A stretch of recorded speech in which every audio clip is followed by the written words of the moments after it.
Halo, selamat jam segini. Bertemu lagi dengan saya Gus Caka dalam channel Jericho 1111. Kali ini kita akan berkunjung ke seberang pulau, yaitu Pulau Jawa Barat, tepatnya di Depok.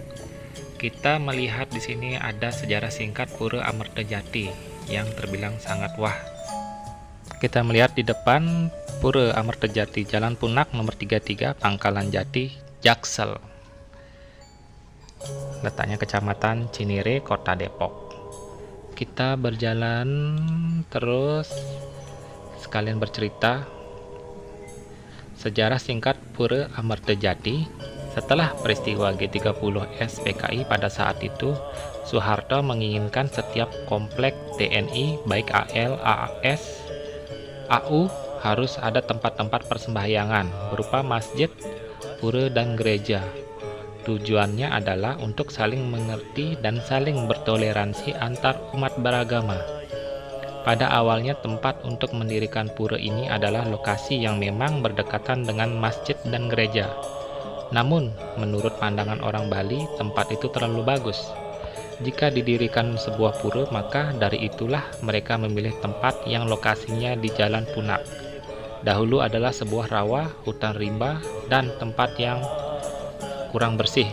Menurutnya tempat yang bagus adalah tempat yang diawali dengan lokasi yang kurang bersih atau masih belum tertata. Singkat cerita, pada tanggal 3 Juli 1985 inilah berdirinya Pura Amertajati dengan surat izin yang diberikan oleh AL, Angkatan Laut. Seperti pada umumnya pura, ada tempat-tempat yang sudah disediakan. Seperti yang berada di dalam pura, seperti ini Standing Mandala, yaitu adalah halaman yang utama tadi, bisa ditempatkan atau dikhususkan untuk tempat parkir dan sebagainya. Yang kedua adalah seperti ini adalah Mandalaning Madil, yaitu latar atau bagian tengah pura. Wantilan, tempat ganti pakaian atau tempat berganti orang-orang yang melakukan persembahyangan. Di sana terlihat juga ada gedung muhasabah, yaitu gedung untuk sekolah, terdapat 1-6 kamar dan kelas. Setelahnya kita akan menuju ke Utamaning Madil, yaitu tempat persembahyangan yang ada di pura. Kita berjalan, kita melihat bagian luar, terlihat ada kori agung atau pintu masuk. Untuk keluar masuknya saat melakukan ritual persembahyangan, pintu ini khusus untuk umat Hindu saja. Untuk orang-orang biasa melewati pintu sebelah kanan atau pintu sebelah kiri untuk keluar. Pintu sebelah kanan tadi untuk masuk. Bagian dalam kita melihat ada balai pepelik, yaitu artinya rumit. Jadi ini adalah tempat untuk memecahkan masalah atau tempat rapat untuk para dewa. Balai pepelik terletak di bagian dalam Utamaning Mandala, seperti bangunan pura. Kalau kita masuk dari pintu Kori Agung yang tadi, balai ini terletak di samping kiri. Namun jika kita masuk melewati pintu masuk umum, biasanya balai ini terletak di dekat pintu masuk. Dan kita masuk lagi, ada Padmasana.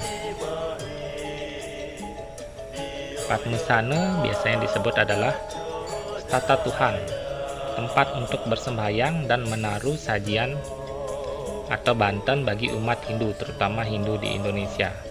Padmasana terdiri dari dua kata, yaitu Padma yang artinya adalah bunga, teratai atau batin, atau juga bisa disebut dengan pusat, dan sana artinya sikap duduk, tuntunan atau nasihat, dan bisa juga perintah. Maksudnya yaitu Padmasana adalah tempat duduk dari teratai merah sebagai tanah suci Tuhan Yang Maha Esa. Bunga teratai ini adalah simbol dewa-dewa Sang Yang Widi. Padmasana ini letaknya di samping kiri sebelah balai pepelik.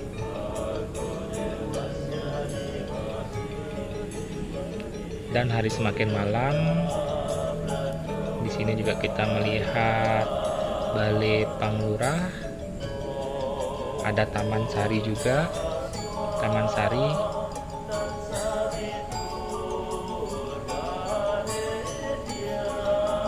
Terus ada balai penyimpanan, biasanya untuk penyimpanan barang-barang suci.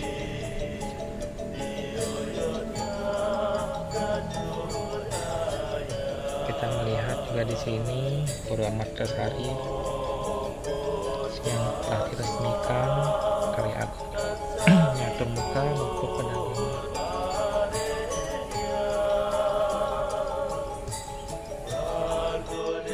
Di sana juga ada Balai Pawedanan, adalah tempat tandite untuk ngewede. Dan di sini juga ada berupa taman yang begitu sejuk, begitu indah dan hijau, serta terawat. Pokoknya dijamin tenang, sejuk dan damai lah kalau kita bersembayang di sini.